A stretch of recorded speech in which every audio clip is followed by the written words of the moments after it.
I was just getting ready to go to work. I'm in the last 2 weeks, and I had a thought on short timer blues. Just like everybody else, when you're in this last few days of your job, you have sometimes it's an attitude problem. I don't feel like mine's an attitude problem. I'm so focused on trying to affect what's ahead and what the new life is going to be that I'm just not able to focus, which can be very dangerous in my case because of the work I do. But it's so hard to concentrate on everything that you still have to do while you're still there. So, I mean, in all fairness, my advice is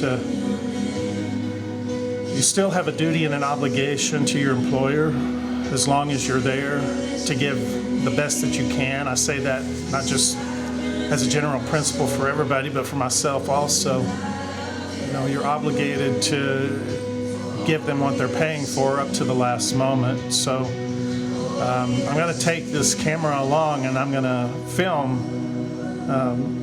what it is that I have to do, and only as a point of so everybody won't think I'm crazy out there for quitting a job that, you know, in such a bad job market. When it comes down to personal safety, you'll see why I have to leave.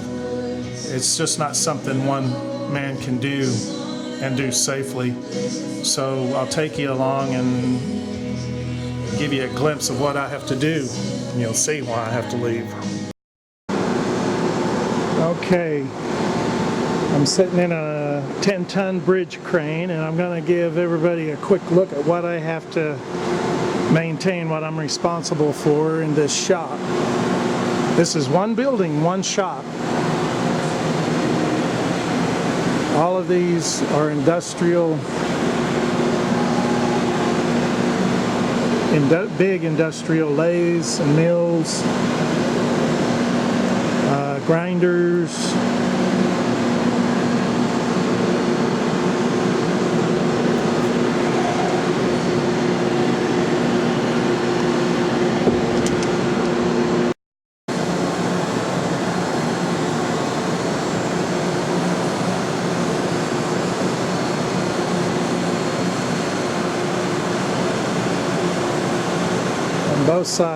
both sides of the shop.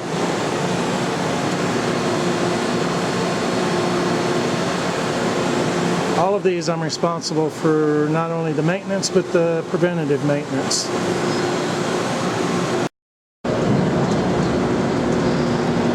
All the lighting, all the plumbing, all the air conditioning.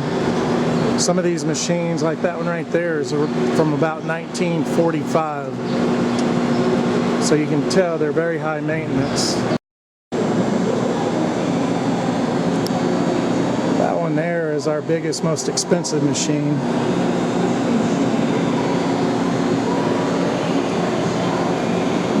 You can see a lot of equipment for one man. Okay, that right there was the shop we were just in. I'm on top of the office building now. All of the air conditioners you see up here, all of these package units, they're all my responsibility.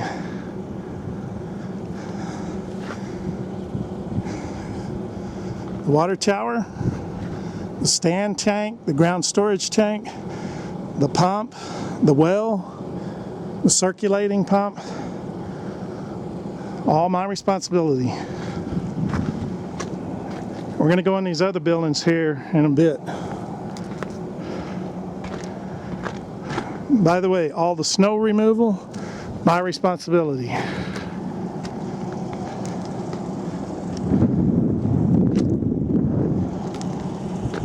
This is a 500-acre facility. One man is supposed to take care of all this. There's an 8 million square foot warehouse. Every bit of it, the plumbing, the electrical, the heaters, the machines, the air, compressed air, all of it, I have to maintain and do preventative maintenance on. One man.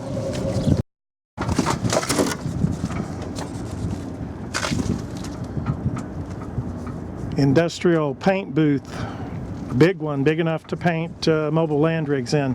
2 heaters, compressed air system, 8 million BTUs for each heater. Compressed air house right there. All that I got to maintain, one man. Industrial service center. Got 10-ton bridge cranes, compressed air system, all electrical, 480 volts, machinery, snow removal, plumbing, all that, one man. I have to take care of that. Industrial assembly building, big paint booths, 8 million BTUs, exhaust fans, hoists, 10, 15-ton bridge cranes, all mine.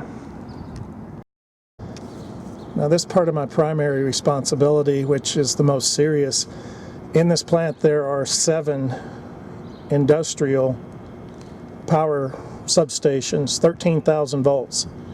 All the maintenance and repair, my responsibility.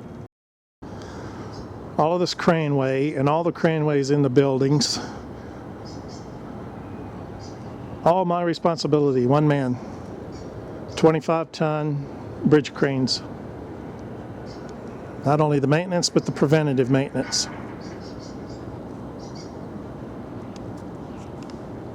All my problem, one man.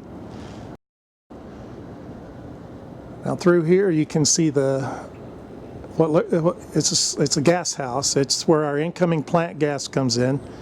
High pressure gas, natural gas.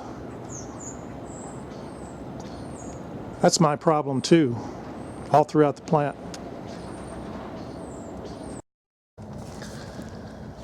This here is a rig up and final assembly building. All this craneway. It's got 2 25-ton bridge cranes full of welding machines. That substation right there. All the plumbing, all the heating, all the air conditioning, everything is my responsibility. One man. One man to do all that. All the lighting. And we still have more to go through.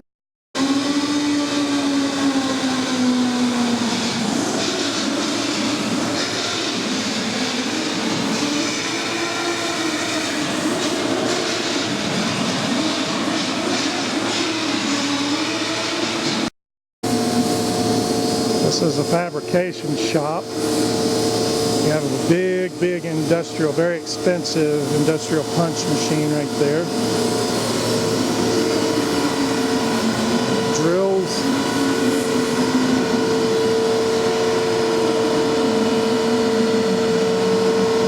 Big brakes. The previous picture was of that the industrial oven. I'm responsible for calibrating, for maintaining this entire shop, everything in it, all the hoist. There's a big bridge crane there. That's my responsibility as well. All of these machines, the brakes, the benders, the lathes. That's a big industrial shot blaster. That's all mine too. Here's more industrial machinery I have to maintain. Boring mills, bridge cranes,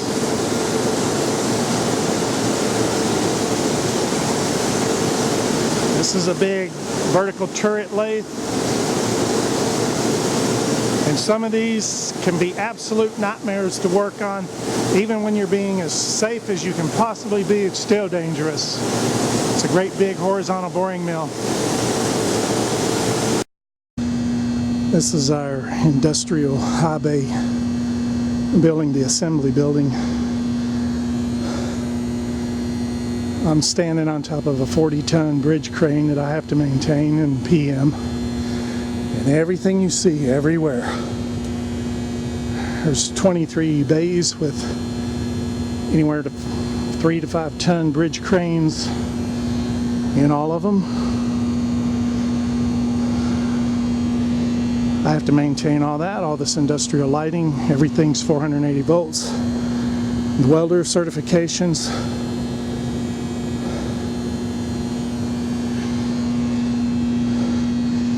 Everything that you see. One man is expected to take care of all of this.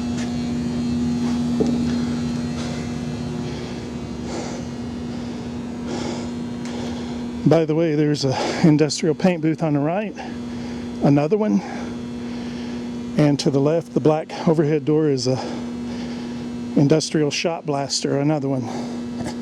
All got to be maintained by me. There it is, there's another view of it.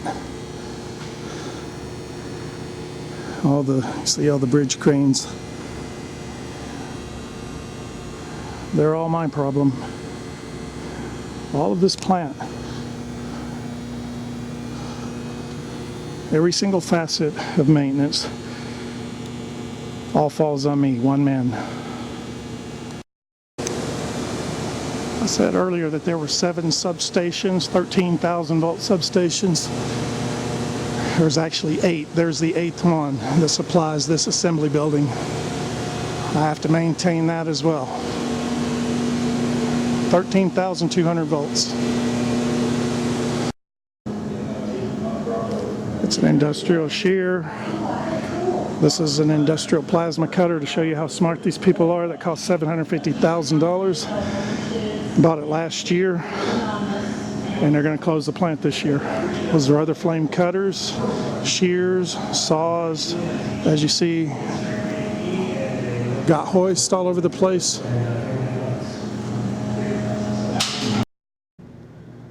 Okay, I'll hold the camera as still as I can. What you're looking at is an older aerial photograph of the plant we just went through. And to show you how I'm not exaggerating when I say one man is expected to take care of all of this, when I was appointed as the maintenance foreman 10 years ago, we had 30 people. Well, we had people over the years have taken early retirement and they were not replaced. And this year, or I'm sorry, last year, 2015 alone, there were 7 layoffs. The maintenance workforce has now been reduced to just me. There was one other man, a master mechanic, who he and I worked together. That was the only way we had gotten through this last year, was I had his help. He's taking the early retirement package. You can see the reason, if I haven't made it clear to you, there's no way I can. I'm leaving my job for safety reasons, for my personal safety. One man cannot take care of a plant like this on his own with no experienced, knowledgeable help. So I hope this better helps you to understand why I chose to leave this job in my own car and not an ambulance or a hearse.